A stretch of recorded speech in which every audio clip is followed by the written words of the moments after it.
Side खबरों के लिए सब्सक्राइब करें फ्लेम मीडिया और उसके बाद बेल आइकन को प्रेस करें ताकि सबसे पहले आपको मिले एक्सक्लूसिव खबरें।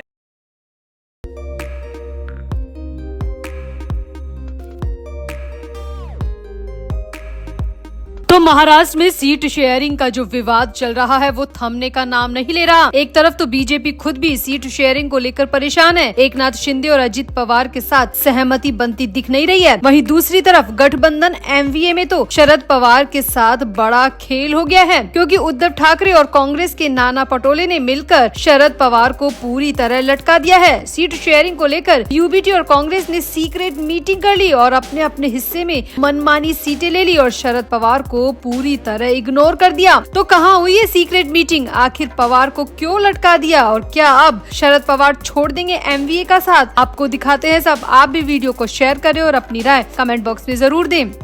तो महाराष्ट्र में सीटों को लेकर बड़ा घमासान मचा हुआ है। राजनीति के चाणक्य कहे जाने वाले शरद पवार के साथ ही बड़ा खेल कर दिया गया है और ये खेल किसी और ने नहीं बल्कि उनके साथ गठबंधन में शामिल उद्धव ठाकरे और कांग्रेस के नाना पटोले ने किया है। सूत्रों की माने तो उद्धव ठाकरे और नाना पटोले ने सीक्रेट मीटिंग की और सीटों के मुद्दे पर चर्चा की। दोनों नेताओं ने ना तो मीटिंग में शरद पवार को बुलाया और ना ही शरद पवार के लिए सीट छोड़ी। खबरों की माने तो उद्धव ठाकरे ने 48 में से 23 सीटों पर दावा किया है, वहीं नाना पटोले ने कांग्रेस के लिए 19 से 20 सीटों पर दावा किया है। अब बची है 5 या 6 सीट, जिसमें से अभी प्रकाश अंबेडकर को भी सीट देनी है और प्रकाश अंबेडकर को 5 सीट भी अगर दी जाती है तो शरद पवार के लिए एक भी सीट मुश्किल से बचती दिख रही है। दरअसल खबर आ रही है कि कांग्रेस की सीईसी की बैठक जो दिल्ली में हुई थी उसमें नाना पटोले भी महाराष्ट्र से दिल्ली पहुंचे थे और इस मीटिंग के बाद नाना पटोले ने मुंबई पहुंचकर अचानक मीडिया के सामने ऐलान कर दिया कि 21 मार्च को कांग्रेस अपने सभी उम्मीदवारों का ऐलान कर देगी। नाना पटोले ने कहा कि महाराष्ट्र में हम किसे कहां उतार रहे हैं, कितनी सीटों पर चुनाव लड़ रहे हैं, इसका ऑफिशियल ऐलान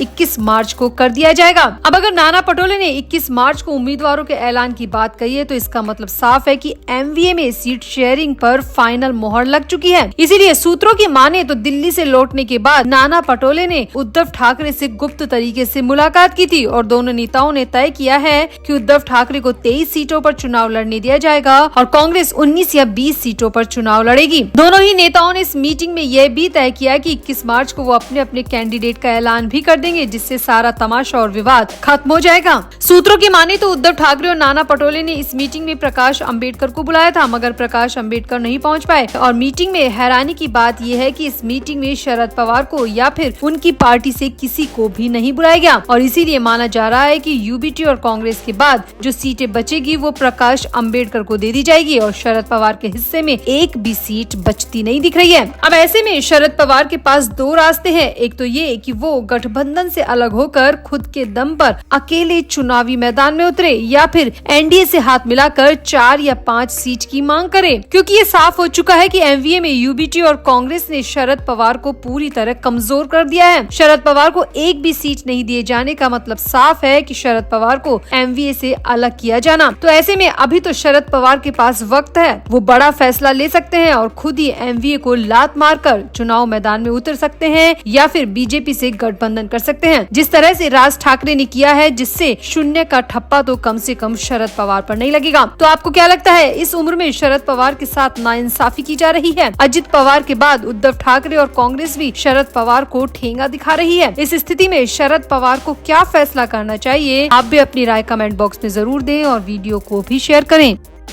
तो लोकसभा चुनाव की तारीखों के ऐलान के बाद महाराष्ट्र में नेताओं की बयानबाजी से सियासी पारा और चढ़ गया है। इसी बीच महाराष्ट्र के उप मुख्यमंत्री देवेंद्र फडणवीस ने पिछली महाविकास आघाड़ी सरकार के कामकाज पर कई सवाल उठाए। साथ ही कहा कि महाराष्ट्र में बीजेपी का शिवसेना उद्धव ठाकरे गुट के साथ समझौते का कोई सवाल ही नहीं उठता। साथ ही उन्होंने राज ठाकरे के मनसे के साथ सीट शेयरिंग की संभावना से भी साफ इनकार कर दिया। डिप्टी सीएम देवेंद्र फडणवीस ने कहा कि मुंबई में जो काम अब हो रहे हैं वो 20 साल पहले होने चाहिए थे। उन्होंने कहा, एक बड़ा काम दिखा दीजिए जो उद्धव ठाकरे ने किया हो। हमने बुलेट ट्रेन पर बुलेट की रफ्तार से काम किया है, लेकिन उद्धव ठाकरे ने हमें रोकने में कोई कसर नहीं छोड़ी। और अब जब हम जीत की तरफ बढ़ रहे हैं तो दोनों ठाकरे भाई हमसे जुड़ने की कोशिशें कर रहे हैं। रोज हमारे घर के दरवाजों पर फूलों के बुके भेजकर हमें लुभाने की कोशिश कर रहे हैं। हमारी पार्टी के नेताओं के साथ मीटिंग करने के लिए मरे जा रहे हैं। लेकिन दोनों को समझना होगा कि बीजेपी, एनडीए या महायुति में से कोई भी उद्धव ठाकरे और राज ठाकरे के साथ गठबंधन करने में दिलचस्पी नहीं रखती।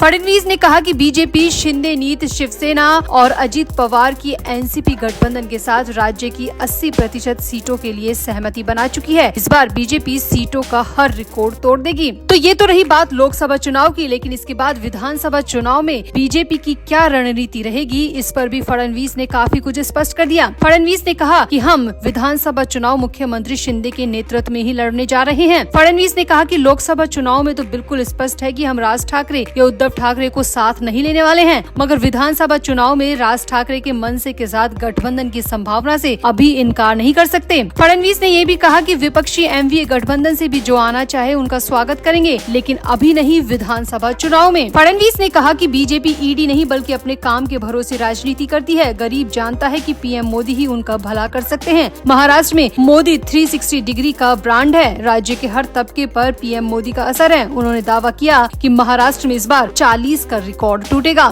तो फडणवीस बीजेपी की जीत के लिए पूरी तरह कॉन्फिडेंट है। वैसे आपको क्या लगता है, महाराष्ट्र में लोकसभा और उसके बाद विधानसभा चुनाव में किस किस पार्टी का पलड़ा भारी रह सकता है? आप भी अपनी राय कमेंट बॉक्स में जरूर दें और वीडियो को भी शेयर करें। तो महाराष्ट्र समेत पूरे देश में लोकसभा चुनाव का शंखनाद हो चुका है। शनिवार को चुनाव आयोग ने लोकसभा चुनाव की तारीखों का ऐलान कर दिया। पूरे देश में कब चुनाव शुरू होंगे और कब नतीजे आएंगे, ये सब कुछ अब साफ हो चुका है। देश भर में 7 फेज में चुनाव होंगे और 4 जून को मतगणना होगी, यानी कि नतीजे आएंगे। अब महाराष्ट्र में कब वोट पड़ेंगे, इसकी तारीखें भी सामने आ चुकी है। महाराष्ट्र में 5 चरणों में वोटिंग होगी। यहाँ पर 48 सीटों के लिए वोटिंग होगी। महाराष्ट्र में 19 अप्रैल, 26 अप्रैल, 7 मई, 13 मई और 20 मई को चुनावी वोट डाले जाएंगे। अब इस बार महाराष्ट्र का चुनाव इसलिए भी दिलचस्प है क्योंकि इन 5 सालों में महाराष्ट्र का सियासी गणित काफी बदल चुका है। तब शिवसेना एक थी, लेकिन अब उसमें 2 फाड़ हो चुकी है। वहीं एनसीपी भी अलग अलग 2 हिस्सों में बटी हुई है, जिसमें असली एनसीपी का दर्जा अजित पवार गुट को मिला हुआ है और असली शिवसेना का दर्जा एकनाथ शिंदे को मिला हुआ है। यानी कि महाराष्ट्र का चुनाव इस बार काफी दिलचस्प होने वाला है। अब ऐसे में होना ये चाहिए कि विपक्षी पार्टियों को ज्यादा जोर आजमाइश जीत के लिए करनी चाहिए, मगर हो रहा है बिल्कुल उल्टा। जी हाँ, खबर है कि चुनाव की तारीखों के ऐलान के बाद उद्धव ठाकरे ने अपने गठबंधन दलों की मीटिंग अपने आवास मातोश्री में बुलाई। सुबह सुबह सबको मैसेज दिया गया और दोपहर में ये मीटिंग शुरू हुई। यूबीटी नेताओं के अलावा मीटिंग में कांग्रेस के नेता, शरद पवार की पार्टी के नेता और प्रकाश अम्बेडकर खुद अपने कई नेताओं के साथ पहुँचे।